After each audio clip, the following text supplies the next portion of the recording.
வணக்கம். கடகராசி மார்ச் 2026 எங்களுக்கு எப்படி இருக்கு? கஷ்டம் போகுமா? ரொம்ப கவலையா இருக்கே. படுத்தா தூக்கம் வரல. ஏதோ ஒரு சங்கடம் மனசுக்குள்ள போட்டு அரிச்சுக்கிட்டே இருக்கு. நெறைய லோன்ஸ் இருக்கு. எப்போ இந்த கடன் சுமை தீரும்? அஷ்டமத்து சனி போச்சுன்றாங்களே, ஆனா எங்களுக்கு இன்னும் விடிவு காலம் வந்த மாரி தெரியலையே அப்படின்ட்டு கடகராசிக்காரங்க கதறது காதுல கேக்குது. ஆனா ஒண்ணு நம்ம தெரிஞ்சுக்கணும். அஷ்டமத்து சனி கிளியர்லி ஓவர் தான். ஆனாலும் நமக்கு ஏன் அந்த எஃபெக்ட்ஸ் இன்னும் கொஞ்சம் லிங்கர் ஆகுது, கொஞ்சம் கண்டினியூ ஆகுது அப்படின்னா, இப்போ ஒரு ஃபேன் அணைக்கிறோம்னு வச்சுக்கோங்களேன், சுவிட்ச் ஆஃப் பண்ணாலும் ஃபேன் பிளேடு கம்ப்ளீட்டாக ஸ்டாப் ஆகிறதுக்கு கொஞ்சம் டைம் ஆகும். அந்த மாதிரி அஷ்டமத்து சனி கிளியர் ஆகணுனாலும் அதோட பேட்டர்ன் அது ஏற்படுத்திய தாக்கம். ஸோ அது ஸ்ட்ரெஸ் ஏன் வருதுன்னா, பட்டுன்னு யாரோ ஒருத்தர் நம்மளை அடிச்சிட்டாங்கன்னு வச்சுக்கோங்களேன், அந்த வலி கொஞ்ச நேரத்துக்கு இருக்கும்.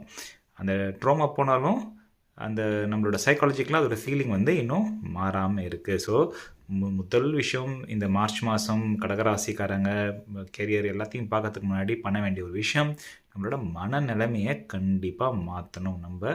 நம்ம பார்க்குற விதம், நம்ம அணுகிற விதம், நம்ம யோசிக்கிற விதம், இது மூணுத்தையும் கண்டிப்பாக மாற்றினாதான் அடுத்த 3-4 மாதங்களில் வரக்கூடிய நல்ல டைமை நம்மளால் கெட்டியமாக பிடிச்சி ஒரு கொடி வளர்கிற மாதிரி வளர முடியும். இல்லைன்னா நம்ம அந்த ஒரு பழைய குருடி கதவை தரடின்னு ஒரு பழமொழி மாதிரி அந்த பழைய விஷயங்கள்லேயே அந்த ட்ரோமாலேயே நம்ம வாழ்க்கையை நம்ம பயணிக்க தொடங்குவோம். ஏன்னா ராகு இன்னும் உங்கள் 8th ஹவுஸில் தான் இருக்குது, கேது 2ஆம் பாவத்தில் இருக்குது, குரு 12ஆம் பாவத்தில் இருக்கார். சனி விலகினாலும் இந்த 3 கிரகங்களோட சஞ்சாரங்கள் நிலைமை வந்து கொஞ்சம் நமக்கு சுமாராக இருக்குது. அதனால் அந்த தாக்கங்கள் கொஞ்சம் ஹெவியாக இருக்குது. ஸோ கேரியர் எப்படி இருக்குன்னா, நிறைய உழைப்பு போட்டிருப்பீங்க, கடைசி 2 வருஷமாக தான் அசர் பண்ணிகிட்ருக்கோம் அப்படின்னா, ஆமாம் 2 வருஷமாக ஓடிட்டுருக்கீங்க, இன்னும் ஒரு 3-4 மந்த்ஸ் கண்டினியூஸாக உழைப்பை போடுங்க. ஏன்னா 3-4 மாதங்கள் கழித்து உங்களுக்கு நல்ல ரெக்கக்னிஷன் வரக்கூடிய டைம். ஸோ இப்போ வந்து நம்ம வந்து பெருசாக ப்ரொமோஷன் இல்லை ரெக்கக்னிஷன்னு எதிர்பார்க்க வேண்டாம்.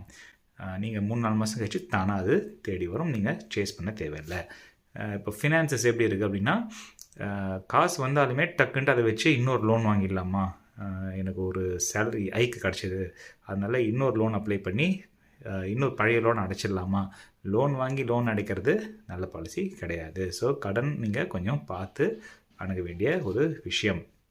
ஃபேமிலி தாங்க ரொம்ப ஸ்ட்ரெஸ்ஸு. இப்போ நமக்கு இருக்கிற டைமில் ஃபேமிலிக்குள்ளே, குடும்பத்துக்குள்ளே நிறைய வாக்குவாதங்கள், மனஸ்தாபங்கள், மிஸ் அண்டர்ஸ்டாண்டிங்கு நம்ம பேச்சால் வரக்கூடிய விஷயங்கள் நிறையா இருக்குது. ஸோ கண்டிப்பாகவே மௌன விரதம் இருக்க வேண்டிய நேரம் கடகராசிக்காரங்களுக்கு. நான் முன்னாடியே சொன்ன மாதிரி ஸ்ட்ரெஸ்ஸு ரொம்ப ஜாஸ்தியாக இருக்கும், மென்டல் ப்ரெஷர் ஜாஸ்தியாக இருக்கும்.